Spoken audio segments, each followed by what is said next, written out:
جن کو دنیا میں سب سے زیادہ نیم اور فیم ملا، بڑے بڑے سیلیبریٹیز، بڑے بڑے فلم سٹارز اور بڑے بڑے مختلف فیلڈ سے تعلق رکھنے والے لوگ، جن کی قابلیت اور جن کی شہرت کا لوہا دنیا مانتی، پھر تو چاہیے تھا کہ وہ سب سے کامیاب لوگ ہوتے اور سب سے خوشحال لوگ ہوتے.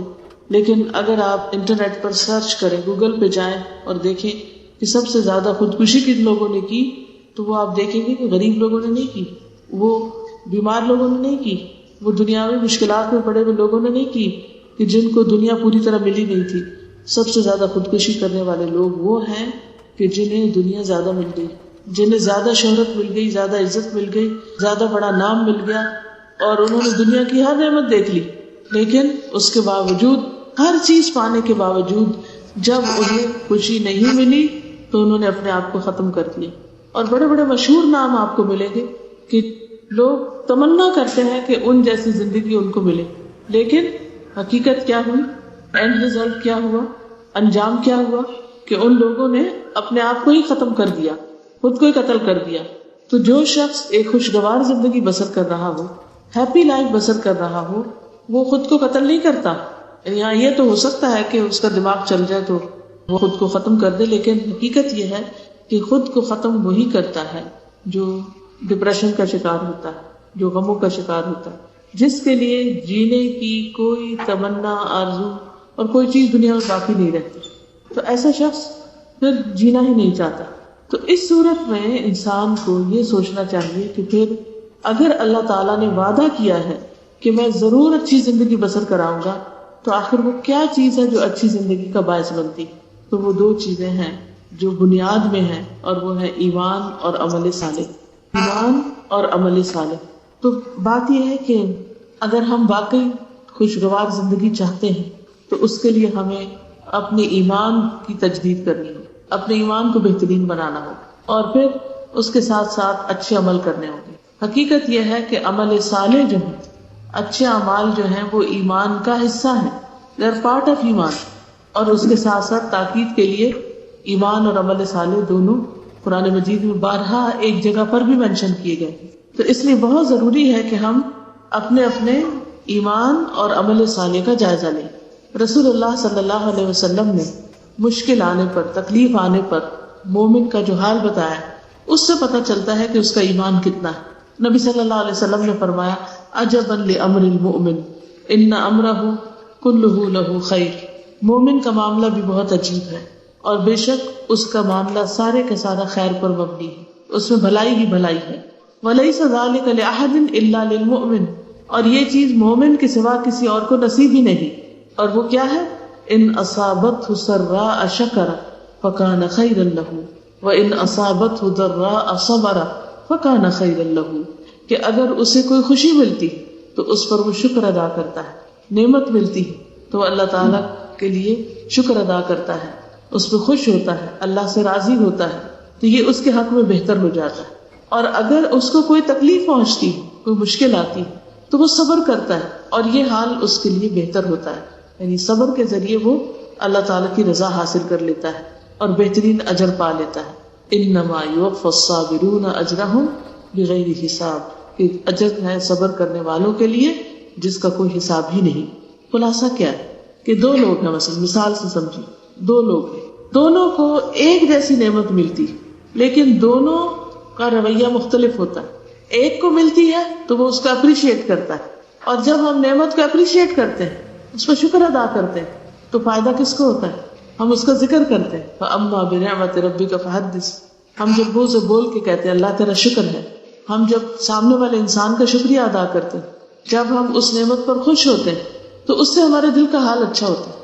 لیکن یہ بتائیے کہ کتنے لوگ ایسے ہیں کہ جو نعمتوں کو دیکھ سکے اور پھر ان کو پہچان کر ان پر شکر بھی ادا کرے کہ اللہ تیرا شکر. تو یہاں یہ بتایا گیا کہ مومن کو ہر وقت پریشانی نہیں رہتی، صرف ایمان کی نشانی پریشانی ہی نہیں ہے، مومن کو خوشی بھی نصیب ہوتی ہے. لیکن مومن خوشی پا کر خوش ہونا جانتا ہے، جبکہ دوسرے لوگ خوشی پا کر خوش ہونے کا طریقہ نہیں جانتے. اگر کوئی شخص شکر کی عادت رکھتا ہے تو یہ اس کی خوشگوار زندگی کی علامت ہے کہ وہ ایک خوش باش شخص ہے. کیونکہ شکر کا اپوزٹ کیا ہے؟ ناشکری. اچھا، جب ناشکری ہوتی ہے تو پھر کیا ہوتا ہے؟ سب سے پہلے تو انسان کمپلینٹ کرتا ہے کہ یہ کیا. مثلاً آپ کو کسی نے پانی پیش کیا تو آپ اس پہ شکریہ ادا نہیں کر رہے. کیوں نہیں کر رہے؟ کیونکہ جس گلاس میں اس نے آپ کو دیا وہ آپ کو پسند نہیں آیا. حالانکہ گلاس کوئی بھی ہو، جو پانی اس کے اندر ہے آپ کو شکریہ تو اس پر ادا کرنا چاہیے کہ وہ آپ کی پیاس بجھانے والا ہے. تو دو طرح کے مائنڈ ہوتے ہیں. ایک اس نعمت پر نظر رکھتے ہیں جو ان کو ملی ہے، آس پاس کی چیزوں کو بھلا دیتے ہیں. اور کچھ لوگوں کا حال کیا ہوتا ہے کہ اس نعمت کو تو بھول جاتے ہیں اور جو اس کے ساتھ پھول کے ساتھ کانٹے ہیں ان کا ذکر بہت کرتے ہیں. نتیجہ کیا ہوتا ہے؟ وہ روتے ہی رہتے ہیں. وہ خوشگوار زندگی بسر کر ہی نہیں سکتے، وہ خوش ہو ہی نہیں سکتے، ان کو خوش ہونا آتا ہی نہیں. تو خوشگوار زندگی کہاں سے ہو؟ تو جو شخص شکر ادا نہیں کرتا وہ خوشگوار زندگی بسر نہیں کر سکتا. اس کے برعکس وہ شخص جو شکر ادا کرتا ہے وہ ہر دم خوش رہتا ہے، کیونکہ اس کے اندر ایک سینس آف اچیومنٹ ہوتی ہے کہ میں نے کچھ پایا ہے. اور پانے کا احساس جو ہوتا ہے وہ آپ کو خوش کر دیتا ہے کہ مجھے یہ چیز ملی. کچھ لوگ بچوں کی پیدائش پر خوش ہوتے ہیں کہ اللہ نے ان کو ایک نعمت دی. ریسنٹلی میں نے کسی کو وزٹ کیا تو انہوں نے کہا کہ مجھے بچوں کی آواز اتنی اچھی لگتی کیونکہ میں گھبرا رہی تھی کہ ہمارے ساتھ سب نواسے نواسیاں تھے، شور کرنے والے بچے اور ادھم مچانے والے. تو کیونکہ چھوٹے بچوں کو آپ جتنا چاہے سمجھا لیں وہ وہی کرتے ہیں جو انہوں نے کرنا ہوتا ہے. وہ کسی چیز کو دیکھیں گے ایک دم شور مچا دیں گے، انہیں بھول جائے گا کہ مجھے چپ رہنا نہیں جانتا.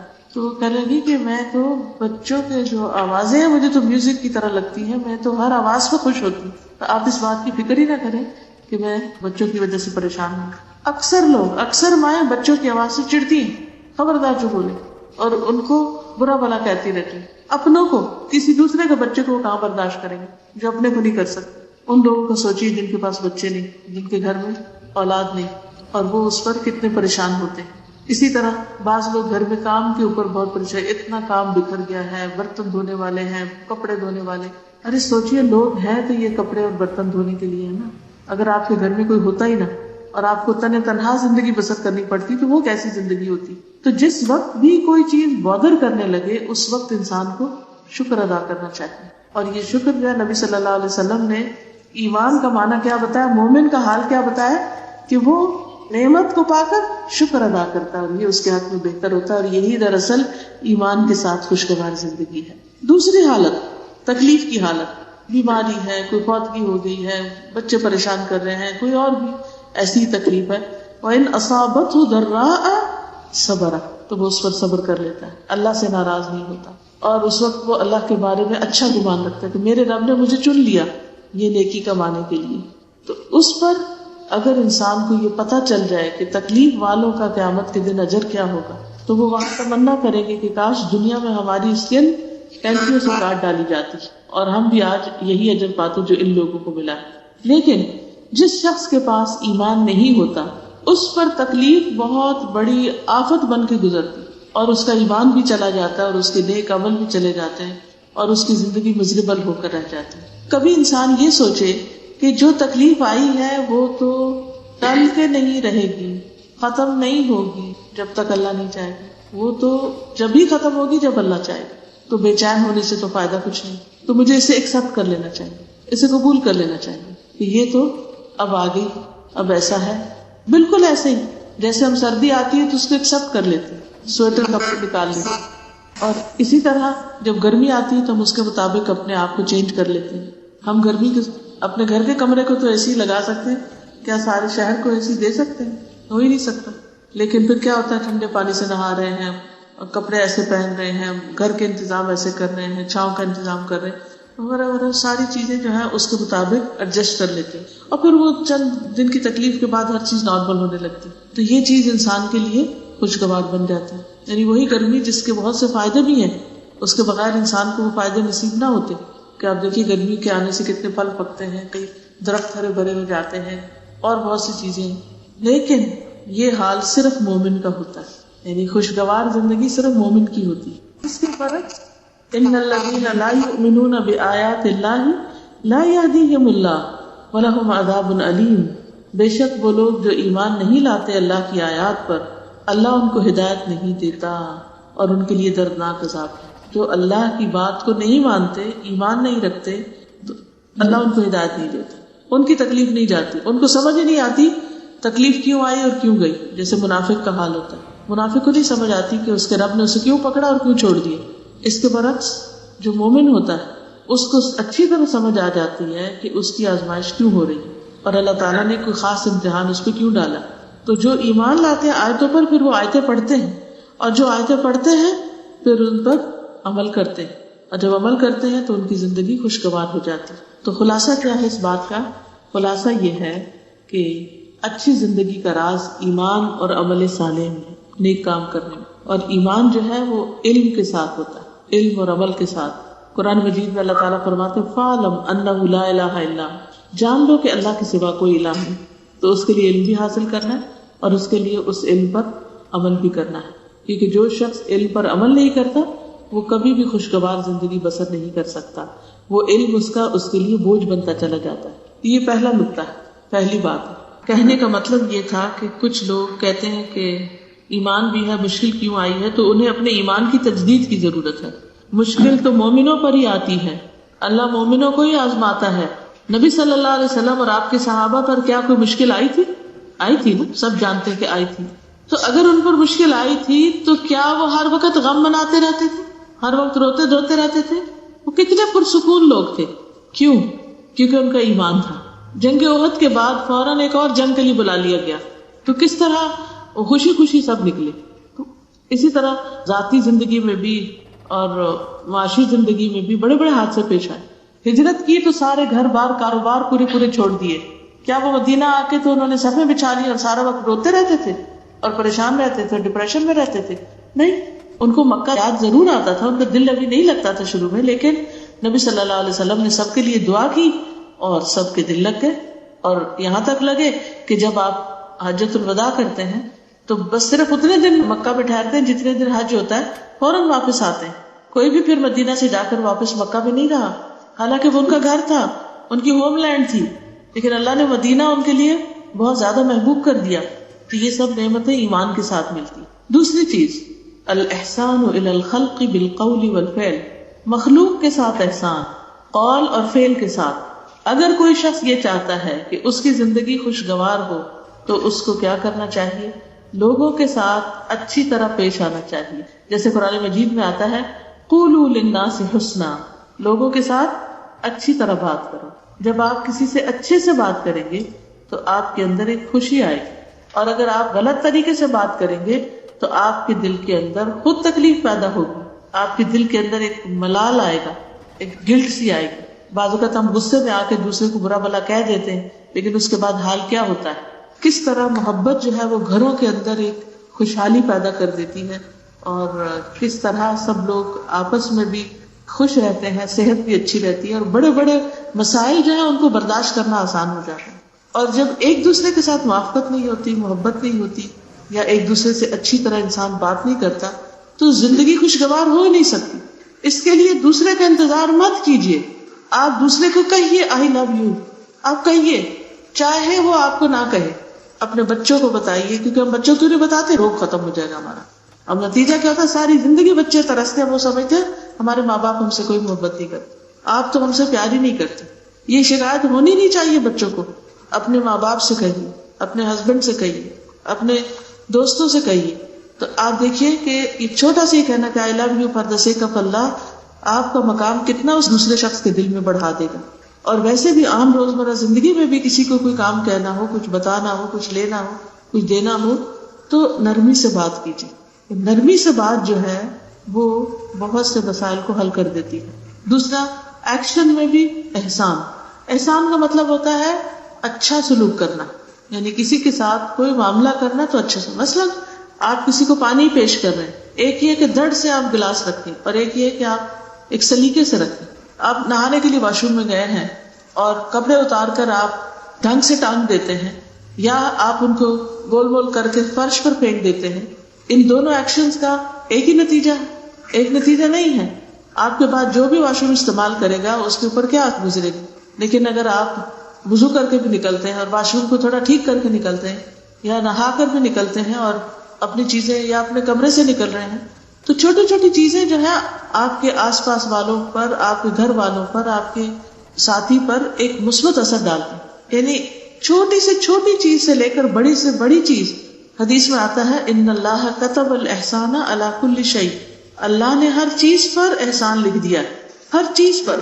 اور اس میں نبی صلی اللہ علیہ وسلم نے جو مثال دی وہ یہ کہ جب تم قتل کرو تو احسن طریقے سے کرو، اور جب ذبح کرو تو عمدہ طریقے سے ذبح کرو، احسان کے ساتھ.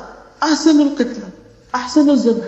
اب آپ کہیں گے کہ دو مثالیں دی دو چیزوں کی، قتل اور ذبح کی، اور ان دونوں میں احسان. تو جو دین ہمارا قتل اور ذبح میں احسان کرنے کو کہتا ہے، اس کا مطلب نہیں بے وجہ کسی کو قتل کرو، وہ تو ایک مسلمان کا قتل جو ساری انسانیت کے زوال سے بدترین ہے اور ہمیشہ کے لیے جہنم ہے جو کوئی ایسا کرے. اس کا مطلب یہ ہے کہ اگر حق کے ساتھ کہیں کوئی ایسے کام کی نوبت آتی ہے تو اس صورت میں بھی اچھا طریقہ اختیار کرو. دوسرے لفظوں میں مشکل سے مشکل کام، تکلیف دہ سے تکلیف دہ کام، ہر کام کو اچھے وے میں کرو، بھونڈے طریقوں سے کام نہیں کرو. بندوں کے ساتھ بھی احسان کرو، والدین کے ساتھ، رشتہ داروں کے ساتھ، مسافروں کے ساتھ، ہمسایوں کے ساتھ، ہر ایک کے ساتھ احسان. اور یہ حکم میرا نہیں ہے، یہ اللہ سبحانہ وتعالیٰ کا ہے. جو یہ کرے گا وہ لازماً خوشگوار زندگی بسر کرے گا، یہ اللہ کا وعدہ ہے. ہم اس بات کے انتظار میں رہتے ہیں کہ دوسرا اچھا ہو جائے، ہم اس بات کے انتظار میں رہتے ہیں کہ دوسرے لوگ ہم سے اچھے ہو جائیں، حالانکہ ضرورت کس چیز کی ہے؟ ہم اچھے ہو جائیں. ہم اچھے ہوں گے تو سبھی اچھے ہو جائیں. تو پہلا اصول کیا تھا؟ ایمان اور عمل صالح. دوسرا اصول بات میں احسان، عمل میں احسان. تیسرا اصول الاشتغال بعمل من الاعمال او بعلم من العلوم، to be occupied with doing something or learning. یعنی انسان اپنے آپ کو occupied رکھے. always keep yourself busy. کبھی کوئی کام کرے، کبھی کچھ سیکھے، یعنی کچھ نہ کچھ ضرور کرے. جب آپ کچھ کریں گے تو انشاءاللہ آپ مصروف رہیں گے، آپ خوش رہیں گے. سب سے زیادہ بور، پریشان، غمگین، فرسٹریٹڈ وہ لوگ ہوتے ہیں جن کے پاس کرنے کا کچھ کام نہیں ہوتا، اور وہ خود بھی پریشان ہوتے ہیں اور دوسروں کو بھی پریشان کرتے ہیں. میرے والد ہمیشہ کہتے تھے کہ جنوں کو قابو کرو. مطلب ان کا یہ تھا کہ جو بچوں کو کسی کام لگاؤ، ورنہ بچے شرارتیں کریں گے، بدتمیزی کریں گے، کچھ نہ کچھ غلط کریں گے. تو اسی لیے آج کے جدید دور میں بچوں کی تربیت کے لیے بہت اہم اصول کیا ہے؟ ان کو ایکٹیویٹیز میں مصروف رکھو. اور ایجوکیشن بھی کیسی ہو؟ صرف کتابیں پڑھنے اور رٹنے کی نہیں، activity based, hands on activities. ایسا مصروف رکھو کہ کچھ سیکھتے بھی چلے جائیں اور اس کے علاوہ کوئی غلط کام نہ کرے، پریشان نہ کرے. کیونکہ بچوں میں بھی بہت انرجی ہوتی ہے اور جب ان کے پاس کرنے کا کام نہیں ہوتا تو پھر پریشانی کا باعث بنتے. یوتھ میں بھی بہت انرجی ہوتی ہے، لیکن ہمارے ینگسٹر کے پاس جب کوئی کام نہیں ہوتا تو پھر وہ کیا کرتے ہیں؟ سارا دن سوتے ہیں، یا وہ لیپ ٹاپ کے ساتھ گلوڈ رہتے ہیں، یا پھر وہ ایسے کاموں میں مصروف ہو جاتے ہیں کہ جو فائدے کے نہیں ہوتے، یا ماں باپ پہ چلاتے ہیں، بہن بھائیوں کے ساتھ. لیکن جو بچے اپنی پڑھائی میں، اپنے کاموں میں، کسی بزنس میں، کام کاروبار میں مصروف ہوتے ہیں، ان کا مزاج نسبتاً فرق ہوتا ہے بیکار لوگوں سے. تو الاشتغال بعمل من الاعمال او بعلم من العلوم، یا کچھ سیکھو یا کچھ سکھاؤ، یا کچھ کرو یا کچھ کسی کو کرواؤ، کسی کی مدد کرو. اسی لیے وہ حدیث میں آتا ہے خیرکم من تعلم القرآن وعلمہ، تم میں بہترین ہے وہ لوگ جو کیا کریں؟ قرآن سیکھیں یا سکھائیں. یعنی یا خود پڑھتے رہو یا پڑھاتے رہو. مثلا اگر اس کا ناظرہ ٹھیک نہیں، تجوید ٹھیک نہیں، تو سیکھنا شروع کر دو. اگر ناظرہ تجوید بہت اچھا ہے تو حفظ کرنا شروع کر دو. اگر حفظ کیا ہوا ہے تو اس کو پکا کرنا شروع کر دو، اس کی دہرائی کرتے رہو. اگر سمجھ کے نہیں پڑھا تو سمجھ کے پڑھنے کی کوشش کرو. اگر ایک دفعہ پڑھ لیا تو دوبارہ اس کو پڑھو، کیونکہ بہت سی چیزیں پڑھ کے بھول جاتے ہیں. اور یہ مارک کرو کہ کن کن چیزوں پر ابھی تک عمل نہیں کیا، اور اگر یہ چیزیں آ جائیں تو پھر انسان دوسروں کو بھی سکھانا شروع کرے. تو یا علم یا کام، ٹھیک ہے، کچھ نہ کچھ کرتے رہو. آپ دیکھیں گے کہ ایسے لوگ بہت کم پریشان ہوتے ہیں، بہت کم بد اخلاقی پھر کرتے ہیں، کیونکہ وہ اپنے کام میں اتنے مصروف ہیں کہ انہیں وقت ہی نہیں ہے کہ وہ منفی باتیں سوچیں. تو کیپ یور سیلف بزی. پھر نمبر 4، آج کی فکر کریں. آج کی فکر کریں، آج کا دن کیسا ہے. کچھ لوگوں کا حال یہ ہوتا ہے کہ وہ یا ماضی میں رہتے ہیں یا مستقبل میں رہتے ہیں. ماضی کا غم کرتے رہتے ہیں یا پھر مستقبل کے بارے میں سوچتے رہتے ہیں کیا بنے گا. اس کی چھوٹی سی مثال ہے، جیسے ایک لڑکی ہے، شادی نہیں ہوئی تو وہ کیا سوچتی رہتی، میری ساری سہیلیوں کی شادی ہو گئی، میری کیوں نہیں ہوئی. اور اسی فکر میں کئی لوگ ہیں جو اس فکر میں، مائیں بھی اور بچے بھی، سخت غمگین اور رنجیدہ، سارے کام کاج چھوڑ کے ہاتھ پہ ہاتھ رکھ کے اس بات کے انتظار میں بیٹھے کہ کس دن کوئی رشتہ آئے اور شادی ہے. پھر شادی کی تیاری میں خوب مصروف ہو. پھر بڑے خوش ہوں. اگر ایسی کوئی مصروفیت شادی سے پہلے بھی نکال لیں تو آپ کی خوشی کی انتہا نہ رہے. اچھا پھر کیا ہے, شادی ہو گئی, اب اس پہ بھی راضی نہیں. اب یہ کہ شادی بچہ کب ہوگا, پریگننٹ کیوں نہیں ہوئی, کیا پتا, طرح طرح کے وسوسے, کیا پتا بچہ ہی نہ ہو, پھر کیا بنے, پتہ نہیں میں بچ سکوں گی کہ نہیں. اچھا چلے وہ مرحلہ بھی گزرا, اللہ نے خوشخبری سنا دی. اب سارے وقت یہ پریشانی, پتہ نہیں وہ بچہ پیدا کیسے ہوگا, بیٹا ہوگا کہ بیٹی ہوگی, صحیح سلامت ہوگا یا نہیں ہوگا, اور ہر روز اٹھ کے غم بچارنا. اچھا بچہ ہو گیا, اب پتہ نہیں یہ صحت مند ہوگا کہ نہیں, یہ بولے گا کہ نہیں, یہ صحیح دیکھتا بھی ہے کہ نہیں. ٹھیک ہے ایک آدھ دفعہ انسان دیکھ لے, چیک کر لے, اور اس کے بعد ختم, معاملہ ختم. لیکن ہم لوگوں کی عادت ہے, ہم نے صرف غمگین رہنا ہی سیکھا ہے, اور غم پالے ہوئے, جیسے بچے پالتے ہیں نا, جیسے غم پالے ہوئے, ان کو ادھر ادھر نہیں ہونے دینا. کوئی اگر ہمیں کہے بھی کہ مت سوچو زیادہ, تو نہیں نہیں نہیں, یہ کیسے ہو سکتا ہے, یہ تو میری جی کو لگی ہوئی بات, اس کو تو میں بلا ہی نہیں سکتی. کچھ ماضی کی بات ہے, کچھ مستقبل کی.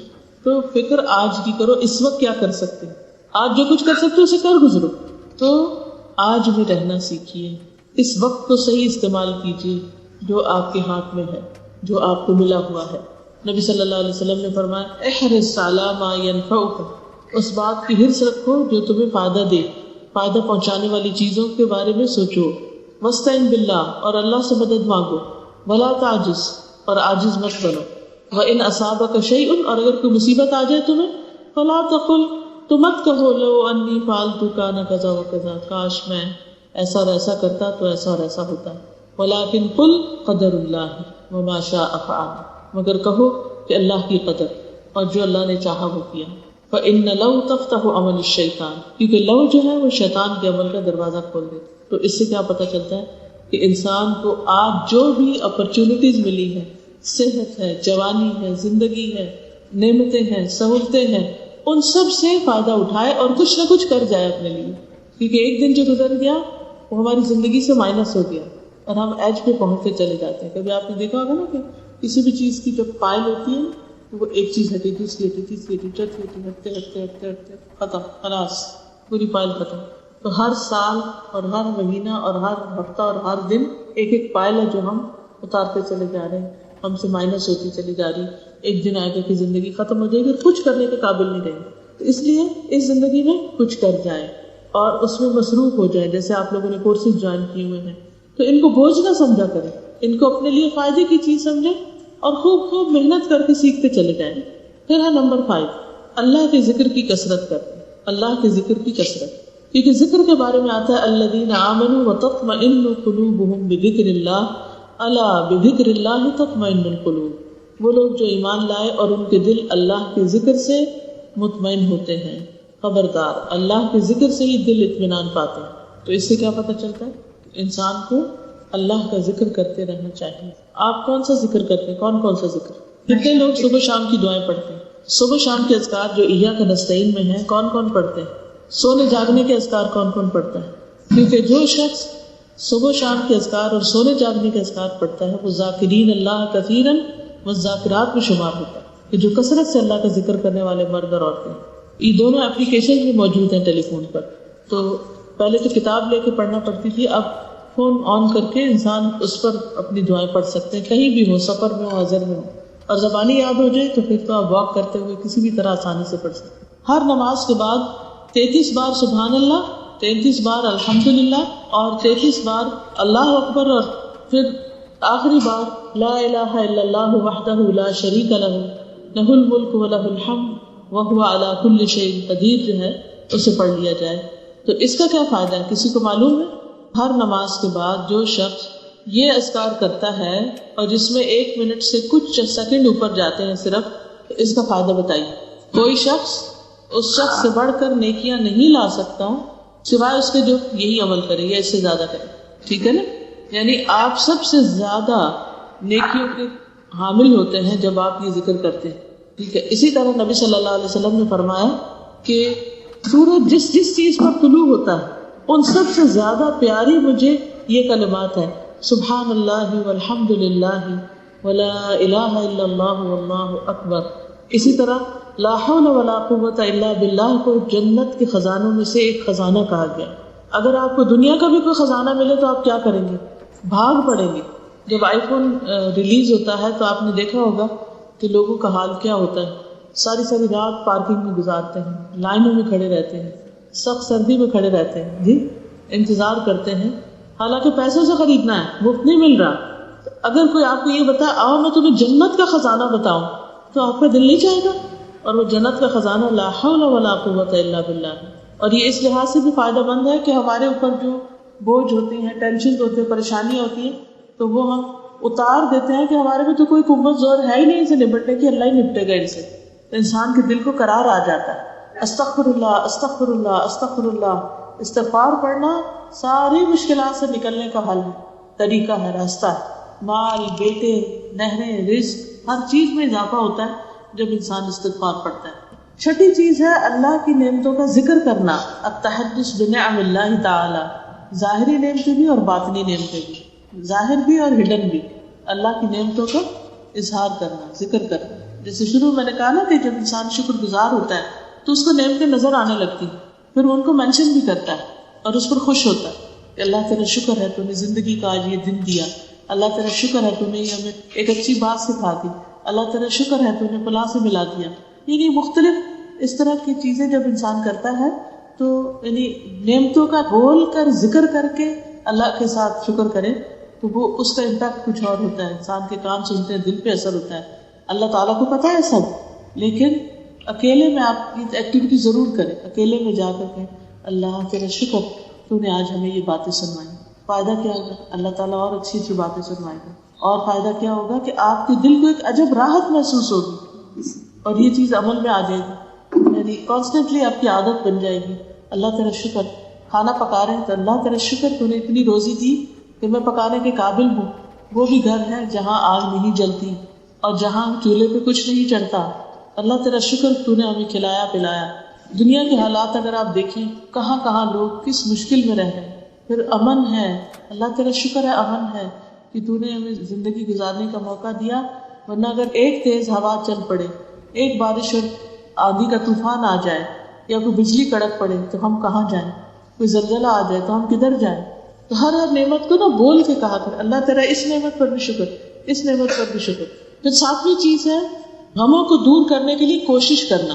اس کوشش میں ایک کوشش اب بتا دیتی ہوں, وہ یہ کہ جو ہم سے زیادہ غمگین لوگ ہیں ان کے حال پر نظر رکھنا, اپنی پریشانی کے وقت دوسروں کی پریشانی دیکھنا, اور جب کوئی نعمت ملے تو اپنے سے کم درجے والے کو دیکھنا کہ اس کے پاس نہیں, تو پھر نعمتوں کی قدر ہونے لگے گی. اور نمبر 8 ہے انپلیزنٹ تھنگس کو بھول جانا, جو پاسٹ کی ہیں ان کا ذکر نہ کرنا.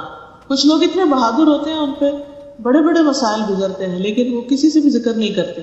وہ یہ کہتے ہیں کہ میرے رب کو پتا ہے, وہی جزا دینے کے لیے کافی. چھوٹی چھوٹی چیزیں, ضروری نہیں ہوتا کہ ہر وقت آپ دوسروں سے شیئر کریں اپنے غم اور دکھ اور پریشانی. اب ایک چھوٹی سی مثال دیتی ہوں.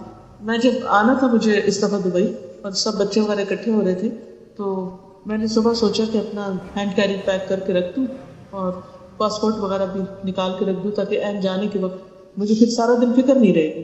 کیونکہ ہر وقت کیا ہوتا ہے جب انسان کو جو کام کرنا ہوتا ہے وہ نہیں کرتا تو اس کے مائنڈ پر ایک ٹینشن رہتی ہے, اچھا مجھے یہ کرنا ہے, مجھے یہ کرنا ہے. تو وہ جب میں نے کبڈ کھولی اپنے جہاں پاسپورٹ رکھتی تھی وہاں دیکھا تو پاسپورٹ نہیں. اب ایک چیز اٹھائی, پاسپورٹ نہیں. سوچنا بھی شروع ہو گئی کہ لاسٹ ٹائم پاسپورٹ کہاں دیکھا تھا, کچھ یاد نہیں آ رہا تھا. اور اس وقت مسلسل میں اپنے دل کا جائزہ لیتی رہی کہ اس سارے ارینجمنٹ کے باوجود اگر میں نہیں جا پاتی تو میں کس طرح ریئیکٹ کروں گی, کس طرح بہیو کروں گی اور اس چیز کو کس طرح لوں گی. تو میں نے سارا اپنے لیے پلان کر لیا کہ میں اس یکسوئی کے وقت کو, جب کہ میرے پاس کوئی بھی نہیں ہوگا, تو کیا کیا پڑھوں گی اور کیا کیا کروں گی. اور تھوڑی دیر کے لیے فکر تو ضرور ہوئی کہ اس میں دوسرے ویزے بھی ہیں, کہ اب سب نیا پاسپورٹ بنوانا اور پھر ویزے لگوانا وقت بہت ضائع کرتا ہے, اس کی مجھے زیادہ فکر تھی. خیر میں واپس آ کے بیٹھی, میں نے لاسٹ ٹائم جو ٹریول کیا تھا کسی کے ساتھ اس کو پوچھا تو نہیں ملا. خیر پھر تھوڑی دیر بعد سوچا کہ اسی جگہ جہاں میں رکھتی ہوں ہمیشہ اس کو تھوڑا سا دیکھا. پھر تیسری دفعہ شاید میں جا کے وہی جگہ کھولی اور ایک فائل پڑی تھی اس کو اٹھایا, اس کے نیچے نہیں ملا. ایک اور پیکٹ پڑا تھا, جب اس کو اٹھایا تو اس کے نیچے پاسپورٹ تھا.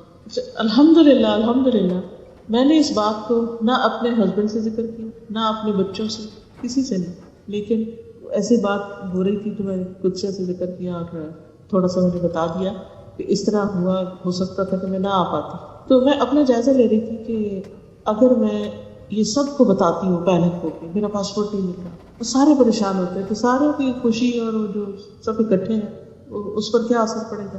اور ابھی تک میں نے ان کو نہیں بتایا کہ میرے ساتھ کیا ہوا, نہ میری صحت پہ کوئی اثر نہ ان کی صحت پہ کوئی اثر. آپ لوگ کے ساتھ صرف اس لیے شیئر کر رہے ہیں. اور اب کہ یہ مواقع ہوتے ہیں جب ہمارا ٹیسٹ ہوتا ہے کہ اب ہم کیا سوچتے ہیں. جی مسلسل اللہ سے مدد مانگی کہ اللہ تعالیٰ آپ کو پتہ ہے کہاں ہے, آپ مجھے دکھا دیں. مجھے نہیں پتا, میں تو جانتی نہیں, میں تو جاہل ہوں, آپ کو پتہ ہے, آپ تو عالم الغیب والشہادہ ہے, آپ کے لیے تو چھپی ہوئی چیز اور ظاہر چیز ایک جیسی. یعنی جو بھی انسان کے اللہ کے بارے میں گمان ہوتے ہیں اس کو سامنے رکھ کے میں دعا کرتی رہی. تو ان پلیزنٹ واقعات جو ہیں ان کو ہر وقت مت شیئر کریں لوگوں کے ساتھ, اور ان کو پریشان مت کریں. کچھ خواتین کی عادت ہوتی ہے, ہسبینڈ گھر آتا جاتا ہے تو دن بھر کے ان پلیزنٹ واقعات شیئر کریں, یا ہسبینڈ کے جو باہر کوئی ان پلیزنٹ واقعات ہو وہ گھر آ کے شیئر کریں. اب کیا ہے, وہ بھی فکر مند, یہ بھی فکر مند, اور اسی فکر میں کھانا کھا رہے ہیں, اسی فکر میں سارے کام کر رہے ہیں. خواہ اپنے آپ کو مشکل میں ڈالا. تھوڑی دیر اتنی مشکل برداشت کر لیں کہ وہ بعد میں صحیح. اور یقین مانے آج سے 5 سال پہلے جو ان پلیزنٹ واقعات ہوئے وہ کہاں گئے. ہر واقعے کا ایک ایکسپائری ڈیٹ ہوتی ہے, وہ ایکسپائر ہو جاتا ہے. اب یہ جو واقعہ اس وقت میرے ساتھ پیش آیا, مجھے آج سے کچھ عرصے کے بعد مجھے لٹرلی یاد نہیں رہے گا کہ یہ ہوا بھی تھا کبھی, جبکہ اس وقت ایک بہت بڑا شوق تھا میرے لیے کہ اب کیا ہوگا. اس لیے ہمیں یاد ہے ایک دفعہ ہم یہاں سے دبئی سے واپس جا رہے تھے پاکستان, تو پاسپورٹ ہوٹل میں ہی رہ گئے اور خود ہم وہاں پہنچ گئے. 1-2 لوگوں کے رہ گئے اور باقی جو تھے ان کے پاس تھے. تو وہ جہاز رکا رہا, واپس آئے, پاسپورٹ اٹھائے گئے. جی, اور پاکستان میں ایئرپورٹ سے ڈائریکٹ لیکچر پہ مجھے جانا تھا, لیکن قدسیہ گواہ ہے کہ سارے وقت ہم نے صرف ہنس کے اور خوشی میں گزارا تھا کہ اس میں بھی کوئی خیر ہے. ایک دفعہ بھی ہم نے اس کو ان پلیزنٹ نہیں ہونے دیا. تو اب دیکھیے کہ لیمو والے پانی میں اگر آپ تھوڑا میٹھا ڈال دیں تو وہ اس کی کھٹائی ماری جاتی ہے, وہ آپ کو ہرٹ نہیں کرتی. اسی طرح جو بھی واقعات ہو اس میں کوئی ایسا پہلو لے آیا کریں, کوئی اچھائی ڈال دیا کریں کہ جس سے وہ ان پلیزنٹ ہو جاتا ہے. اور اس کا سب سے اہم ترین طریقہ یہ ہے کہ ایسی باتوں کا بہت ذکر نہ کیا جائے. اس کی بجائے کیا کریں, کثرت سے دعا. اور نبی صلی اللہ علیہ وسلم کی جو دعا ہے خصوصاً یہ دعا, اللہم اصلح لی دینی الذی هو عصمت امری واصلح لی دنیای التی فیہا معاشی واصلح لی آخرتی التی فیہا معادی واجعل الحیاۃ زیادۃ لی فی کل خیر واجعل الموت راحۃ لی من کل شر. اے اللہ میرے دین کی اصلاح کر دے, میرا دین درست کر دے جو میرے معاملے کی بچاؤ کا ذریعہ ہے, اور میری دنیا کی درستگی کر دے جس میں میری زندگی ہے, اور میری آخرت درست کر دے جس میں مجھے لوٹ کے جانا ہے, اور میری زندگی کو ہر خیر کے حاصل کرنے کا ذریعہ بنا دے, اور میری موت کو ہر شر سے بچنے کا ذریعہ بنا دے. جب ایسا کوئی حادثہ پیش آئے تو رحمت کی دعا کرنے لگے. میں نے اس وقت وہی پڑھا جو نبی صلی اللہ علیہ وسلم بدر کے موقع پڑھے تھے, یا حی یا قیوم برحمتک استغیث اللہم رحمتک ارجو فلا تکلنی الی نفسی طرفۃ عین واصلح لی شأنی کلہ لا الہ الا انت. پھر اسی طرح یہ ہے کہ شیطانی وسوسوں سے انسان اپنے آپ کو بچائے اور غمگین نہ ہونے دے, کیونکہ جب ہم غمگین ہوتے ہیں تو کمزور ہوتے ہیں. جب کمزور ہوتے ہیں شیطان اور زیادہ ہمیں ٹریپ کرتا ہے اور ہمیں نیکی کے رستوں سے ہٹا دیتا ہے. تو اس سے بچنے کی کوشش کرنی چاہیے, یعنی شیطانی وسوسوں کو اندر داخل نہیں ہونے دینا. اس کے برعکس اللہ سبحانہ وتعالیٰ پر بھرپور توکل, کیونکہ اللہ تعالیٰ کا وعدہ ہے وَمَن يَتَوَكَّلْ عَلَى اللَّهِ فَهُوَ حَسْبُهُ, جو اللہ پر توکل کرے گا اللہ تعالیٰ اس کے لیے کافی ہو جائے گا. یعنی توکل کرنے والے جو ہیں وہ اپنے منزل کو, اپنے مراد کو, اپنے مقصد کو پا لیتے ہیں. ان اللہ بالغ امرہ, بے شک اللہ اپنا کام کر کے رہنے والا ہے. قد جعل اللہ لکل شیء قدرا, اللہ نے ہر چیز کا ایک وقت مقرر کر رکھا ہے, ایک اندازہ مقرر کر رکھا ہے. پھر یہ ہے کہ اگر کسی کی طرف سے کوئی تکلیف پیش آئے تو اس کو بھی آسان طریقے سے دور کیا جائے. قرآن مجید میں آتا ہے ادفع باللتی ہی احسن, اس طریقے سے دور کرو جو زیادہ بہترین ہو. اور آخر میں پھر یہی کہوں گی کہ بہترین زندگی, خوشحال زندگی وہ زندگی ہے کہ جس کے اندر ایک بیلنس ہو, جو صحیح ہو, فیئر ہو, اللہ کی فرما برداری میں ہو, اور لوگوں پر احسان کرتے ہوئے اور ان کو اپنی اذیت سے بچاتے ہوئے, نقصان سے بچاتے ہوئے گزاری جائے. کیونکہ جب انسان دوسروں کے لیے برا کرتا ہے تو پھر جواباً اس کے لیے بھی برا ہوتا ہے. اللہ تعالیٰ ہمیں اچھی زندگیاں عطا کرے, اچھی موت عطا کرے اور اچھی آخرت عطا کرے, اور ہمارے سارے کاموں کو آسان فرما دے. وآخر دعوانا الحمد للہ رب العالمین.